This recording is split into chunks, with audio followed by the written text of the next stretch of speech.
அண்ணாமலை அரசியல் நிலைப்பாடு ஏன் இவ்வளவு பேசு பொருளா இருக்கு? உழைப்புறதை விட பேசு பொருள் அவருக்கு அதிகமாக பிடிக்கும். கட்சி தேடி வாங்கி தோத்து போயிருக்குது. நான் என்னைக்குமே காரியகர்த்தா தான், எனக்கு மோடிஜி தான் அப்படின்னு பேசினார். இவர் தான் பேசினார். இன்னைக்கு கேட்டால் தனி கட்சின்றாங்க. அண்ணாமலை சூழ்நிலைக்கு ஏற்றார் போல் மாறுகிறார். தனி கட்சி தொடங்கினாலும் விஜய் அவர்கள் கட்சி தொடங்கினதுக்கு பிறகு வேற யாருமே இப்போ உடனடியாக கட்சி தொடங்கினா அது பெரிய அளவுக்கு போனி ஆகாதுன்றது என்னோட புரிதல். அடுத்த தேர்தலுக்கு விஜய் கூட்டணின்னு கூப்பிட்டா எல்லாம் லைன்ல இருப்பாங்க டோக்கன் வாங்கிக்கிறது. ஒருவேளை அண்ணாமலையுமே விஜய் கூட கூட்டணி போகணும்னு எதனா பிளான் பண்றாரா என்னன்னு முழுக்க முழுக்க சந்தர்ப்பவாதம் தான் அதிகமா இருக்கு தவிர்த்து கட்சி நலன் கூட அதுல யாரும் பெருசா பாக்குற மாதிரி தெரியும். பிஜேபியோட திட்டம் தான் அண்ணாமலை தனி கட்சி அப்படின்னு சொல்றாங்க. இதுக்கப்புறம் களம் விஜய் வெர்சஸ் உதயநிதி அப்புறம் அண்ணாமலை அப்படி மாறிடும் அப்படிங்கிறாங்க. பூரா பேய் கதைக்கும் பின்னாடி காரணம் பாஜகன்னு ஒரு கருத்து சொல்லிட்டு விட்டு போயிடும். பிஜேபிக்கு 5 எம்எல்ஏ ஜெயிக்கிறதுக்கு துப்பு இல்ல, வசதி இல்ல, வாய்ப்பு இல்லை. இதான் உண்மை. கவர்னரை வச்சுலாம் அரசியல் பண்ணா இதான் கிடைக்கும். காங்கிரஸும் பிஜேபி நீங்க தமிழ்நாட்டுக்கு அவ்வளவு வஞ்சித்து இருக்கிறீங்க. மொத்தமா ஸ்வாஹா. அதிமுக ரொம்ப இலக்காரமா பேசுறதா? காஞ்சனா படத்துல அமைதியா உட்காந்துருக்கோம் பேய். அது கையில வளையல் போட்டிருக்கோம், பொட்டு வச்சிருக்கோம், எல்லாம் பண்ணிருக்கோம். பக்கத்துல இருக்கிறவர் என்னடா இது ராகவா என்ன இதுன்னு கேட்டவன ஒரு லெவலுக்கு மேல என்ன பண்ணோம், கோவமாயி பூ எடுத்து வச்சுக்கிறேன், பொட்டு எடுத்து வச்சுக்கிறோம், சம்மடி அடிக்கும் இல்லையா காஞ்சனா பேய். அந்த மாதிரி ஒரு காட்சி நான் பார்த்தேன். நான் தான் எம்ஜிஆர் ஏத்துக்கிறேங்க, நான் தான் அம்மையார் ஜெயலலிதா ஏத்துக்கிறேங்க அப்படின்னும் போது அது ஒரிஜினல் அதிமுக விடமாட்டேன். உடலன்னா காஞ்சனா பேய் வெளியில கலட்டா பண்ணுங்க. சார் இதே கடத்துல தான் சார் லேப்டாப் கொடுத்தது அதிமுக. இதே கடன் சுமை இருக்கும் போது தான் டிவி கொடுத்தாங்க. இதே கடன் சுமை இருக்கும் போது தான் தாலிக்கு தங்கம் கொடுத்தாங்க. இங்க இருந்து இதை உருவிங்க, அங்க இருந்து அதை உருவிங்க. அதை பத்தி பேசுறதே கிடையாது.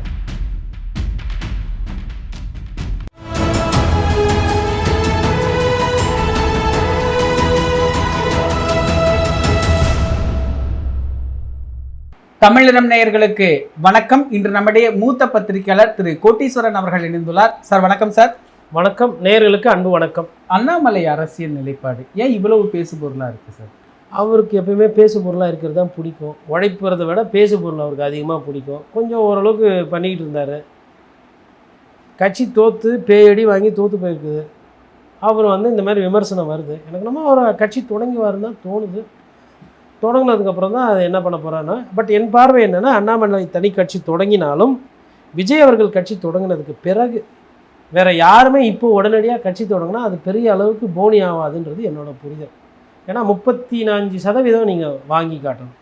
விஜய் அவர்களோட இன்ஃப்ராஸ்ட்ரக்சரு, விஜய் அவர்கள் எனக்கு ஆட்சியில் உட்காந்தாச்சு. ஒரு சில கட்சிகள்லாம் கூட்டணி வந்துச்சு. அடுத்த தேர்தலுக்கு விஜய் கூட்டணின்னு கூப்பிட்டா எல்லாம் லைனில் இருப்பாங்க டோக்கன் வாங்கிக்கிறது. எப்படி இருப்பாங்க? லைனில் நிற்பாங்க. அப்படி இருக்கும்போது அண்ணாமலை கட்சி தொடங்கி ஒருவேளை அண்ணாமலையுமே விஜய் கூட கூட்டணி போகணுன்னு எதனா பிளான் பண்ணுறாரா என்னன்னு தெரியல, பார்க்கணும். அப்போ இவ்வளோ நாள் ராகுல் காந்தியை பற்றி பேசினது எதுவுமே புரியல. அதாவது நிலையற்ற ஒரு தன்மையை போதுங்க. ஒன்று பேசுகிறாங்க, ஒன்று செய்கிறாங்க.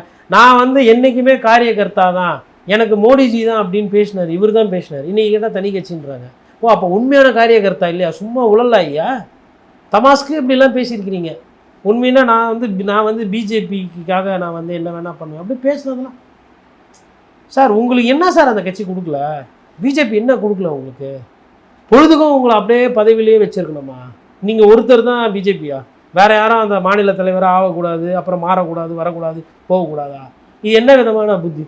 நான் என்ன தலைவராக வச்சுக்கிட்டா நான் பண்ணுவேன், நான் தலைவராகலாம் நான் கெத்து விட்ருவேன், ஆட்டத்தை கெத்து விடுவேன், இல்லை நான் கட்சி மாறுவேன், இல்லை நான் வேறு கட்சி தொடங்குவேன். என்ன அரசியல் இது? அதனால் இந்த அரசியல் தன்மைகள்லாம் பார்க்கும்போது எனக்கு முழுக்க முழுக்க சந்தர்ப்பவாதம் தான் அதிகமாக இருக்குது தவிர்த்து கட்சி நலன் கூட அதில் யாரும் பெருசாக பார்க்குற மாதிரி தெரியல. ஃபஸ்ட்டு கட்சி நலனை பார்க்கணும், அப்புறம் மக்கள் நலனை பார்க்கணும். இது ரெண்டுமே பார்க்காம எல்லாமே சுயலாபத்துக்காக தான் அதிகமாக இங்கே நிறைய விஷயங்கள் நடக்குது. ஒரு பக்கம் பிஜேபியோட திட்டம் தான் அண்ணாமலை தனி கட்சி அப்படின்னு சொல்கிறாங்க. இன்னொரு பக்கம் இதுக்கப்புறம் களம் விஜய் வெர்சஸ் உதயநிதி அப்புறம் அண்ணாமலை அப்படி மாறிடும் அப்படிங்கிறாங்க. இதெல்லாம் சாத்தியமா? இப்படி களம் மாறுறதுக்கு வாய்ப்பு இருக்கா? பாஜக திட்டமிட்டு அண்ணாமலை இறக்குதுன்னு நம்ம ஏற்றுக்க முடியுமா? பூரா பேய் கதைக்கும் பின்னாடி காரணம் பாஜகன்னு ஒரு கருத்து சொல்லிட்டு விட்டு போயிடுவது. ஏங்க பிஜேபிக்கு இருக்கிறதே 3%, 6% சரியாக தெரியல. ஒரு காலத்தில் அந்த என்டிஏ கூட்டணி 10% வாங்குச்சு, 11% வாங்குச்சு. அதுக்கப்புறம் அப்போ அன்றைக்கி 3வது இடத்துக்கு அதிமுக போச்சு, என்டிஏவும் 3வது போச்சுலாம் பேசி போட்டுருந்தது. அப்புறம் இப்போ எடுத்து பார்த்தா 3% தான் ஓட்டு இருக்குன்றது. எது இந்த 3% ஓட்டை பிரித்து என்ன பண்ண போகிறீங்க? சரி அண்ணாமலை கட்சி தொடங்கி 35% வாங்கிடுவார். அப்போ பிஜேபியோட பிளான் பி. பிஜேபிக்கு பிளானும் இல்லை, ஒன்றும் இல்லை. பிஜேபி தமிழ்நாடை ஃபோக்கஸே பண்ணல. இந்த தேர்தலில் பார்த்தா அதிகாரியை கூட மாற்றலை. பிஜேபியோட முழு கவனம் வெஸ்ட் பெங்காலில் இருந்தது. இவங்க சும்மா நம்மக்கிட்ட வந்து பிஜேபி வந்துடும், அத்தை பண்ணுறோம் இத்தை பண்ணுறோம் ரொம்ப நாளாக பண்டில் சுற்றி நிற்கிறாங்க. பிஜேபிக்கு 5 எம்எல்ஏ ஜெயிக்கிறதுக்கு துப்பு இல்லை, வசதி இல்லை, வாய்ப்பு இல்லை. இதான் உண்மை. அந்த கட்சியை காப்பாற்றுறதுக்கு இன்றைக்கி ஆள் கிடையாது. அண்ணாமலை சூழ்நிலைக்கு ஏற்றார் போல் மாறுகிறார். நயனார் நாகேந்திரன் சொன்னது வந்து செஞ்சது வேறு. எல்லாம் டெல்லியில் கூப்பிட்றாங்க, அங்கே கூப்பிட்றாங்க, இங்கே கூப்பிட்றாங்கன்னு. இப்போ ஐயா வாசனை 5 சீட்டு வாங்கினார் தாமரையில் நிற்கிறதுக்கு. வேறு எதனா சின்னத்தில் இருந்தால் கூட 1-2 பேர் வந்துருப்பாங்க போல். அதுதான் சின்னத்தோட நிலைமை, அதான் கட்சியோட நிலைமை. அப்படிங்கும்போது பிஜேபியோட பிளானு. இப்போ விஜய் சார் என்ன பிஜேபி மிரட்டினா அப்படியே பயங்கரமாக அம்மையார் ஜெயலலிதா மாதிரி பண்ணுவாரா? சிபிஐ வழக்கு இருக்குது, எவ்வளோ பிரச்சனைகள் இருக்குது. இல்லை என்னைக்குன்னா இவர் பிஜேபி பற்றி எதுக்கு இப்போ பிஜேபிக்கு இன்னொரு பிளானு? ஏன் விஜய் ஒருத்தர் போதாதா அவங்களுக்கு வேணுன்றதை செய்யறதுக்கு? எதுக்கு இன்னொரு பிளான் வேணும்? இல்லை அதிமுக என்ன அப்படியே பயங்கரமாக எதிர்த்து போராடுதா பிஜேபியை? இல்லை அதிமுக இல்லை உங்கள் கூட சேர்ந்தால் தான் நான் கோச்சின்னு போகிறோம் அப்படின்னு அந்த மனநிலை இருக்கேன். பிஜேபிக்கு பிளான் இருக்கட்டும், இல்லாமல் போட்டோம், ஓட்டு இல்லை, அதான் உண்மை. பிஜேபி பேரை சொல்லி அந்த கொள்கைகளை சொல்லி இங்கே ஓட்டு வாங்குவதற்கு கட்சியும் இல்லை, ஆளும் இல்லை, ஒரு தலைமையும் இல்லை. இதான் ஒரு நிதர்சனம். மற்றபடி அண்ணாமலைக்கு பின்னாடி பிஜேபி, விஜய் வந்து பிஜேபி தான் வளர்த்து விட்டுது, அதிமுகவை அழிச்சு அப்புறம் அப்படி வர்றதுக்கு எத்தனை வாட்டி வரும்? 15 வருஷமாக ஒன்றுமே முளைக்கவே இல்லையா? போன வாட்டி வந்து ஒரு வாய்ப்பு 4 சீட்டு ஜெயிச்சிங்க. அப்புறமா இந்த திருவள்ளூர் அதுக்கப்புறமா வந்து கவர்னர் அரசியல் பண்ணால் இதான் கிடைக்கும். கவர்னர் வந்தாரா போனாரா அப்படி பண்ணிட்டு போயிடும். கவர்னரை வச்சுலாம் அரசியல் பண்ணால் இதான் கிடைக்கும். நிறைய பிரச்சனைகள் இருக்குங்க பாஜக. அவங்களும் வந்து அவங்க திருப்பி ரீபூட் பண்ணி என்ன பண்ணி ஏது பண்ண, பாஜகவுக்கு கூட்டணி வச்சு தான் கட்சியை வளர்க்க முடியும். அதான் சூழ்நிலை. தனியாலாம் போயெல்லாம் வளர்க்க முடியாது. காங்கிரஸ் இப்போ என்ன பண்ணியிருக்குது? உஷாரா விஜய் மேலே ஏறிக்கின்னு முது சவாரி பண்ணத்துக்கு போயிடுச்சா, இங்கேருந்து இறங்கிட்டு இந்த முதுகில் வந்து அது மாதிரி பிஜேபிக்கும் அப்படி தான் பண்ணணும். ஏன்னா காங்கிரஸும் பிஜேபி நீங்கள் தமிழ்நாட்டுக்கு அவ்வளவு வஞ்சித்து இருக்கிறீங்க. மெட்ரோ ரயிலுக்கு பணம் கொடுக்க மாட்டீங்க, ஆனால் சுங்க வரிக்கு வேண்டி பர்மிஷன் கொடுப்பீங்க. அதுக்கப்புறம் பரந்துரை விமான நிலையம் செஞ்சால் பார்த்துக்கலாம் அப்படின்ற மாதிரி ஒரு சில ஒப்புதல் கொடுப்பீங்க. எது மக்களுக்கு தேவையோ அதை கொடுக்க மாட்டீங்க. எது மக்களுக்கு தேவையில்லையோ அதை பெட்ரோல் டீசல் விலை கஷ்டத்துக்கு ஏற்றுவீங்க. சிலிண்டர் தட்டுப்பாடு இன்னும் சரி செய்யலை. இவ்வளோ பஞ்சாயத்து செய்யும் போது பிஜேபி இங்கே வளரணும், நீங்கள் பிளான் மாற்றி போட்டால் பிஜேபி வளர்ந்துடும். பிஜேபிக்கு வளர்கிறதுக்கு இன்னும் அவங்க அதுக்கேற்ற ஆட்கள், அதுக்கேற்ற ஒரு விஷயங்கள்லாம் பண்ணணும். ஒரு கட்சி ஊழலே பண்ணாமல் இவ்வளோ கெட்ட பேர் சம்பாதிச்சு வச்சுக்குது தமிழ்நாட்டில், அதெல்லாம் அது பிஜேபி தான். ஆட்சியிலே இல்லை. எப்படி தான் இவங்களுக்கு இவ்வளோ கெட்ட பேர் வந்ததுன்னே தெரில. திமுக ஒரு முக்கிய காரணம். இந்தி திணிப்பு அது இதுன்னு பேசி கீசு. எப்பவுமே திமுக வந்து இந்த இருட்டில் சண்டை செய்யறதுல பயங்கர பெரிய ஆட்கள். அது அந்த தப்பு பண்ணி தான் ஷேடோ பாக்ஸிங் பண்ணி தான் விஜய் அவங்க மார்க் பண்ண தவற விட்டாங்க. பிஜேபி எதிர்த்தாங்க. எது ஒத்த சீட்டு ஜெயிக்கிற பிஜேபி ஊட்டியில், அதை எதிர்த்து மொத்த பிரச்சாரம். ஆனால் விஜய் எதிர்த்து பெருசாக பண்ண நான்லாம் சொல்லிக்கிட்டே இருந்தேன், கரூரில் எஃப்ஐஆர் போடுங்க போடுங்க போடுங்க, சட்டப்படி நடந்துக்கங்க, அரசியல் ரீதியாக பயப்படாதீங்க பேசிக்கிட்டு இருந்தேன் ஒரு வழக்கறிஞரா. என் காது கேட்காது, மொத்தமாக ஸ்வாஹா. அதிமுக ரொம்ப அடிமட்டத்தில் தீர்ந்து போன கட்சி. இது அதிமுகன்னு ஒன்று இல்லாத மாதிரி 1.5 கோடி ஓட்டு இருக்குது, 40 சீட் இருக்குது. எப்படி இப்படி பேச முடியுது? ஒரு ரொம்ப இலக்காரமாக பேசுகிறாரு அதிமுக. இல்லை, அவருக்கு கோவம், அந்த கோவம் நியாயம் தானே. விஜய் சாருக்கு வர கோவம் நியாயமான கோவம் தானே. நான் வந்து உடைப்பேன், என் வசீகரத்தையும் எனக்கு கிட்ட வந்து அமைச்சராவானாங்கன்னு சொல்லிட்டு அவங்க வருவாங்க. நான் போய் வீடு வீடாக போய் இதெல்லாம் போட்டேன். சிவி சண்முகம் ஐயா போன்றவர்களும் வேலுமணியெல்லாம் நான் போய் சரி பண்ணி செஞ்சு வச்சுருந்தேன். விஜயபாஸ்கர் அவங்களெல்லாம் அவங்க வர நேரத்தில் வந்து இவர் என்ன பண்ணுறாரு, ஆட்டத்தை கெடுத்து விட்டார்ல. அதாவது விஜய் சாருக்கு வேண்டி எடப்பாடி பழனிசாமி அவர் ஜாட்டியை தச்சுக்கணும். போங்க பரவாயில்ல, இந்த கட்சி நடு ரோட்டில் நின்று நான் வந்து திருவோடோடு போய் நின்னாலும் பரவாயில்ல, நீங்கள்லாம் போயிடுங்க, நான் ஆசீர்வாதம் பண்ணி அனுப்பணுன்ற மாதிரி விஜய் சார் எதிர்பார்த்தாரு. தாவேக்கால் எதிர்பார்த்தாரு. கேட்டால் இல்லைன்னுபாங்க. இவர் தான் போய் பார்த்தாரு. அது என்ன விஜய் சார் டூப்பு போய் பார்த்துதா? இவர் தான் போனார். இவர் போகிறதுக்கு முன்னாடி சோப்பாலாம் ஒரு சில வீட்டிலலாம் போய் இறங்குச்சு. இதை பற்றியெல்லாம் எதுவுமே பேசலை. அப்போ அந்த கோவம், இந்த கட்சியை உடைக்கணும்னு நினச்சோம், ஃபுல்லாக உடைக்க முடியல. ஒரு 25 எம்எல்ஏ தூக்கிட்டு இருந்தா வேலை முடிஞ்சுது இல்லை. விராலிமலையிலேருந்து விஜயபாஸ்கர் ஃபுல்லாக இந்த பக்கம் வந்துட்டாருன்னா அவருக்கு இருக்கிற செல்வாக்குக்கு நான் புதுக்கோட்டையில் 2 தொகுதி ஜெயிச்சுட்டு போயிடலாம் அடுத்த வாட்டி, பிரச்சனை இல்லாமல். எதுக்கு திமுக ஒன்று அதிமுக ஒன்று போகுது? எனக்கு 108 மெஜாரிட்டி கிடைக்காம போச்சு இல்லையா? அப்போ தூக்கிடுறேன். வேலுமணி வந்துட்டா கோயம்புத்தூரில் அவர் ஒரு 2 தொகுதி ஜெயிச்சு கொடுப்பார், அவர் ஜெயிச்சுக்குவார். சிவி சண்முகம் வந்துட்டா நான் கடலூர் விழுப்புரத்தில் எனக்கு ஓட்டே விழல அந்த இடத்துல. திரும்ப வந்துட்டார். பட் அது பத்தாது, இன்னும் கொஞ்சம் எக்ஸ்ட்ரா வேணும். சிவி சண்முகம் வந்துட்டா வந்திருக்கோம். எடப்பாடி பழனிசாமி அதை செய்ய விட மாட்டேன்றாரு. எடப்பாடி பழனிசாமினா எப்போ ஏன்பா என் கட்சியிலேருந்து எடுக்கிற, வேற எங்கன்னா போய் எடுத்துக்கோ, வாங்கிக்கோ, இல்லை நியாயமாக வந்து நீ முறைப்படி நீ கேட்டுருந்தா அதை பற்றி பார்க்கலாம். நீ புற வழியில் திருட்டுத்தனமாக வந்து பொய்க்கால் குதிரை மாதிரி வர, அப்போ நான் எப்படி விட முடியும்னு அந்த அந்த முயற்சியை தடுத்துட்டாப்புல. இந்த கோவம் எங்கேருந்து வருது? நான் வந்து அதிமுகவை வந்து அப்படியே எடுக்கணும்னு பார்க்குறேன், அது எடப்பாடி பழனிசாமி தடையாக இருக்கிறாருன்னு. அதிமுக ஒரு கட்சியே கிடையாது, அல்லு பில்லு சில்ற, அது தீர்ந்து போன கட்சி, முஞ்சி போன சக்தி அப்படின்றது அந்த வன்மத்தை கற்கிறார். முன்னாடி வந்து இவ்வளவு மோசமான வார்த்தைகள் பேசலை அஇஅதிமுக மீது. அஇஅதிமுக தொண்டை ஒருத்தவங்களால செத்து போயிருக்கிறான் தாவேகாவால்.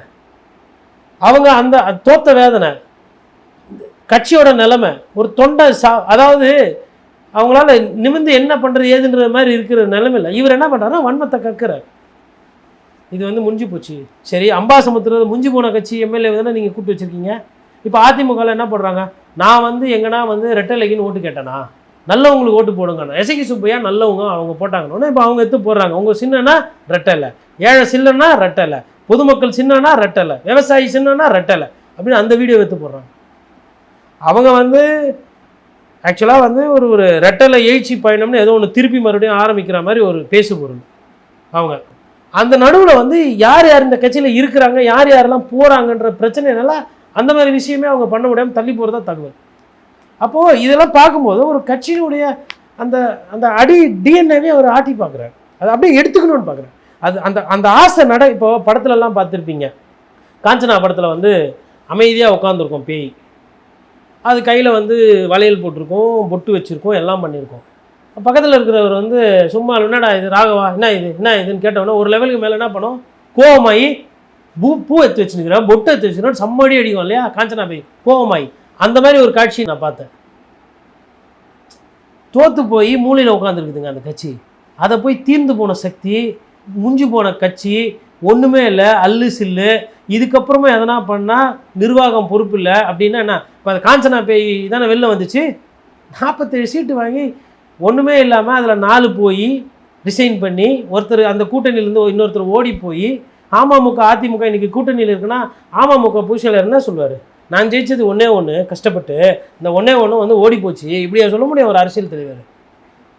இந்த கட்சியினோட நிலைமை இது. இது வந்து இப்போ யாரும் சொல்லலை, ஆனால் இவர் கோவப்படுறாருல, ட்ரிகர் ஆகிறாருல, ஏன் அதை வந்து அவங்கக்கிட்டலாம் சொல்கிறாரு, எல்லாருக்கிட்டே சொல்கிறார், ஏன் 90% இந்த பக்கம் வந்துட்டாங்க வராங்கன்றாங்க. அதிமுக மீது இருக்கிற வன்மத்தை வந்து கற்கிறார். அதாவது திமுக எதிர்ப்பு நான் வந்துட்டேன், நீங்கள் எனக்கு வழி விட்டுடணும், நீங்கள் இருக்கக்கூடாது, நான் தான் எம்ஜிஆர் ஏற்றுக்குறேங்க, நான் தான் அம்மையார் ஜெயலலிதா ஏற்றுக்குறேங்க, நான் தான் இனிமேல்ட்டு எல்லாமே அப்படின்னும் போது அது ஒரிஜினல் அதிமுககாரன் விடமாட்டேன்றாங்க. உடலைன்னா ஒன்று காஞ்சனா போய் வெளியில் வந்து கலட்டா பண்ணுது. இதுதான் காட்சி. அம்மையார் ஜெயலலிதா வந்து ஜெயிச்சதுக்கப்புறம் நான் பொழுதுக்கும் உட்காந்து கலைஞர் அப்படி கலைஞர் இத்த பண்ணாருன்னு சொல்லியிருந்தாங்க. அரசியல் ரீதியாக அந்த கட்சியை பேசுவாங்க, மக்கள் ரீதியாக திட்டங்கள் இருந்தது தானே சார். இதே கடத்தில் தான் சார் லேப்டாப் கொடுத்தது அதிமுக, இதே கடன் சுமை இருக்கும்போது தான் டிவி கொடுத்தாங்க, இதே கடன் சுமை இருக்கும்போது தான் தாலிக்கு தங்கம் கொடுத்தாங்க. இதே மாதிரி அதாவது இன்னைக்கு இன்னும் 23-24 விழுக்காடு கடன் சுமை அந்த கிராஃபில் இருக்கோ, அன்னைக்கு பொருளாதாரம் அது. இன்னைக்கு நீங்கள் வரியெல்லாம் ஏற்றிட்டீங்க, வருவாய் கூட வருது, அதுக்கேற்ற கடன், அதுக்கேற்ற வருவாய், அதற்கேற்ற சைக்கிள், இதெல்லாம் இருக்கும்பொழுது தான் காலை உணவு திட்டம், இதெல்லாம் இருக்கும்போது தான் வந்து உங்களுக்கு சைக்கிள் கொடுத்தாங்க, இதெல்லாம் இருக்கும்போது தான் வந்து உங்களுக்கு அம்மா உணவகம் நடத்தினாங்க. அம்மா உணவகத்தில் அந்த அம்மா படத்தை எடுத்து உங்கள் ஃபோட்டோ வைக்கிறீங்க. ஒரு விஷயம் நமக்கு கொஞ்சம் ஒரு மாதிரி இருக்காது, என்னடா இது அவங்க ஃபோட்டோ வச்சு நம்ம ஃபோட்டோ வைக்கிறோமே, அது மாதிரி பேடாக இருக்குமே. அது திமுக ஆட்சியில் அதை செய்யலையே. அம்மா உணவகத்தை அடிச்சு வச்சாங்க, ஆனால் அப்புறமா அதை திருப்பி நடத்துனாங்க, வேறு வழி இல்லாமல், ஏன்னா அதை தொட்டால் கெட்டோன்ற மாதிரி போதுன்னு நடத்துனாங்க. ஆனால் ஒருபோதும் வந்து ஜெயலலிதா அவங்க புகைப்படத்தை எடுத்துகிட்டு ஸ்டாலின் படத்தை போடலையே. அது அநாகரிகம் அருவருப்பாக நினச்சாங்கன்னா நீங்கள் பண்ணிட்டீங்கல்ல. இப்போ பண்ண முடியாது, ஏன்னா அது விமர்சனமாய் அவதூறாகி போச்சு, அதனால் இனிமேல் பண்ணுவாங்களான்னு தெரியல. பட் அந்த எண்ணம் எங்கேருந்து வருது? ஒரு காக்கா கூட்டில் போய் குயில் திருடி முட்டை இடுது இல்லை உட்காருந்தா அந்த எண்ணம் எங்கேருந்து வருது? அந்த எண்ணம் தானே சிக்கல. சுயமாக சொந்தமாக பண்ணுவீங்கன்னு பார்த்தீங்கன்னா இங்கேருந்து இதை உருவிறீங்க, அங்கேருந்து அதை உருவிறீங்க, அதை பற்றி பேசுகிறதே கிடையாது. சூலூரில் ஒரு குழந்தை இறந்துருக்காப்புல. இப்போது இதே வந்து திமுகவோ அதிமுகவோ இருந்திருந்து இவர் எதிர்கட்சியில் இருந்திருந்தால் இவர் எப்படி பேசியிருப்பார்? இப்போது அவர் ஆதரிக்கிறவங்க ஒரு சிலர் என்ன பண்ணுறாங்க, குழந்தைங்களை நம்ம தான் பார்த்து வளர்க்கணும், பாதுகாப்பாக வளர்க்கணுன்ற மாதிரிலாம் பேசுங்க. அம்மா எங்கே போனாங்க, அம்மா என்ன மனநிலை? நான் என்ன கேட்குறேன்னா, குழந்தைய பாதுகாப்பாக வளர்க்கணுன்றது அவங்க சுத்த பத்தத்தில் இருக்கிறவங்க பெரியவங்க கேட்பாங்க. அதை கேட்குறதுக்கு நீங்கள் ஆட்சியிலையோ இல்லை ஒரு கட்சிக்கு முட்டு கொடுக்க வேணாம். தண்ணி கேட்டு போராட்டம் பண்ணுறாங்க. தண்ணி கேட்டு போராட்டம் பண்ணும்போது பெண்கள் வந்து கோஷம் போடுறாங்க. அங்கே இருக்கிற ஆண்கள் கூட இருக்கணும். ஆண்களை வந்து திருத்தணி காவல்துறை கைது செய்யுது. இப்போ பெண்கள் வந்து திருப்பி கேட்குறாங்க, இதுக்காக நாங்கள் ஓட்டு போட்டோம்னு கேட்குறாங்க. அந்த கேள்விகளில் தான் நியாயம் இருக்குல்ல. எப்பா நீ 200 யூனிட் கொடுக்கலனா கூட பரவாயில்ல, ராசா கரண்ட்டாச்சு கொடுன்ற அளவுக்கு போயிடுச்சு. ஃப்ரீ கரண்ட்டே வேணாப்பா, கரண்ட்டு கொடு போதும் அப்படின்ற அளவுக்கு போயிடுச்சு. அப்போ இதெல்லாம் வந்து அவர் எங்கேயோ வந்து ஒரு இடத்துல ஏதோ காயப்படுது. இதை பற்றி பேசவும் முடியல. பிரதமர் போய் பார்க்குறாரு, 10 நிமிஷத்தில் வந்துடுறாரு. வேறு என்ன பேசுனீங்க என்னன்றதை வெளியில் சொல்லலை கொள்ளலை. அப்போது அவர் என்ன நினைக்கிறாருன்னா, அடுத்த ரவுண்டுக்கு தயாராகிறார். திமுகவும் அதிமுகவும் திருப்பி அடிக்கிறது. நம்ம ஆட்சிக்கு வந்துட்டோம், அந்த கட்சி தோற்று போச்சு அப்படின்றது இல்லாமல் அவரோட பலம் எது இது, தன்னுடைய தொண்டர்களை சேர்த்து வைத்துக்கொண்டு இவர்கள் பேச பேச அவங்க ரசிப்பாங்க, சிரிப்பாங்க, கை தட்டுவாங்க, விசில் அடிப்பாங்க. இது இவரோட ஆயுதம். அவரோட ஆயுதத்தை திருப்பி எடுத்து இந்த நடை உடை பாவனை கலந்து அந்த ஆயுதத்தை திருப்பி வீசுகிறார். இவரும் அரசியல் பண்ணணும் இல்லையா? அவங்க கேட்குற கேள்விக்கு எதிர் அரசியலோ எதிர் திட்டமோ இல்லை மக்கள் சார்ந்த நலனோ இல்லை ஒரு தொலைநோக்கு பார்வையோ இல்லாத பொழுது என்ன பண்ணுவீங்க நீங்கள்? திருப்பி மறுபடியும் பழசு, நான் இப்போ தான் நான் வந்தேன், கடனை விட்டு போயிட்டீங்க, செடியில் வந்து வேற ஊற்றிட்டீங்க, வெந்நீரை ஊற்றிட்டீங்க, அப்போ வெந்நீர் ஊற்றா செடி செத்து போயிடும். செத்த செடிக்காக இவ்வளோ சண்டை. 10 லட்சம் கோடிக்கு முன்னாடி 5 லட்சம் கோடி இருந்தது, 5 லட்சம் கோடிக்கு முன்னாடி 2 லட்சம் கோடி இருந்தது, 2 லட்சம் கோடிக்கு முன்னாடி 1 லட்சம் கோடி இருந்தது, 1 லட்சம் கோடிக்கு முன்னாடி 50,000 கோடி கடன் இருந்தது. எல்லாருக்கும் தெரிஞ்சது தான். அன்றைக்கி சொத்து வரி எவ்வளோ, இன்றைக்கி சொத்து வரி எவ்வளோ, அன்றைக்கி ஒரு பட டிக்கெட்டு விலை எவ்வளோ, இன்றைக்கி ஒரு பட டிக்கெட்டு விலை எவ்வளோ, அப்படி தானே பார்க்கணும். 10 லட்சம் கோடின்னு சொல்லும்போது பெருசாக இருக்கும். தமிழ்நாடு மாதிரி ஒரு மாநிலத்துக்கு 10 லட்சம் கோடின்றது 23-24 விழுக்காடுனுடைய கடன் அமைப்புக்குள்ளே இருக்குது. செய்ய முடியாததெல்லாம் இல்லை. வேணா ஒரு சாம்பிளுக்கு ஒரு 2 மாதம் ஒதுங்கிட்டு திமுகவே இல்லை அதிமுக ஆட்சி செய்ய விடுங்க பார்க்கலாம். இந்த கரண்ட்டு பிரச்சனை, இந்த தண்ணி பிரச்சனையை உங்களை விட வேகமாக சரி செய்கிறாங்களா இல்லையான்னு பாருங்கள். ஊழல் உங்களை விட அதிகமாக பண்ணுறாங்க, அது வேறு விஷயம். நான் பேசுகிறது நிர்வாக திறமை பற்றி பேசுகிறேன். மக்கள்கிட்ட சொன்னால் செய்யணும். பெண்கள் பாதுகாப்பு அப்படி பேசினீங்க. இன்றைக்கி எடப்பாடி பழனிசாமி ஒரு கேள்வி கேட்குறாரு, எப்பா சொந்தக்காரங்க நிகழ்ச்சியை விட ரொம்ப முக்கியமாப்பா, கிரகப்பிரசம் அது இதெல்லாம் முக்கியம், அது வரலாம் பெண்கள் பாதுகாப்புனா ஒரு வாரம் லீவ் விடணுமா, வேடிக்கை பார்ப்பாங்களா பெண்கள் அப்படின்னு கேட்குறாரு. இந்த மாதிரி ஒரு விமர்சனம் வரலாமா? இதற்கு முன்னாடி இருந்த முதலமைச்சர்கள் மீது நிகழ்ச்சி ரத்தா இந்த மாதிரி விமர்சனம் இருக்கா? முதலமைச்சர் ஃபங்க்ஷன்னா இடி மின்னல் மழை புயல் எது இருந்தாலும் நடந்து நான் பார்த்துருக்குறேன். ஒரு முதலமைச்சர் நிகழ்ச்சி ரத்தாகுதுன்னா அரசு வந்து அதை வந்து சாதாரணமாக எடுத்துக்காதுங்க. இங்கே என்னடானா மக்களை போய் பார்க்குற பிரச்சாரம் ரத்து, அடிக்கடி ரத்து, விளக்கம் இல்லை. ஐயா தாத்தா சிலைக்கு மாலை சிலையை திறந்து வைக்கிறது, வான் புகழ் பெற்ற வள்ளுவன் அவர், வள்ளுவர் சிலையை திறக்கிற வாய்ப்பு எல்லாருக்கும் கிடைக்குமா தமிழ் போற்றும் நல்லுலகத்தில்? அப்படி ஒரு பிரம்மாண்டமான ஒரு வாய்ப்பு, யாருக்கும் கிட்டாத அரிய வாய்ப்பு கிடைக்கும் போது நீங்கள் பாட்டுன்னு வந்துட்டீங்க புறப்பட்டு. டெல்லியில் இருக்கிறவங்க ஜேஎன்யூலன்னா நினைப்பாங்க, நம்மளா ஜவஹர்லால் நேரு யூனிவர்சிட்டியில் ஒரு சிஎம் ஒரு திருவள்ளூர் சிலை வந்து அப்புறமா தரப்பாருன்ட்டு போயிட்டாருங்க. அப்போது ஒரு எதை எப்படி செய்யணும்? இன்னொன்று, இவர்கிட்ட போய் சொல்கிறதுக்கு நிறைய பேர் பயப்படுறதா தகவல். சிஎம் கிட்ட போய் எப்படி சொல்கிறது? சார் தப்புனா தப்பு தான், இந்த வேலைக்கு வந்துட்டதுக்கப்புறம் இந்த வேலையில் என்னவோ அதை பண்ணணும். நிகழ்கால அரசியல் குறித்து பல தகவல்களை பகிர்ந்து கொண்டதுக்கு நன்றி. நன்றி. இதே போன்று நிகழ்கால அரசியலின் சாரம்சங்களை அரசியல் ஆளுமைகளின் நேர்காணல் வழியே தொடர்ந்து காண தமிழ் நிறம் வலையொலியை சப்ஸ்கிரைப் செய்யுங்கள். தங்களின் மேலான கருத்துக்களை கருத்துளை பெட்டியில் பதிவிடுங்கள். நன்றி, வணக்கம்.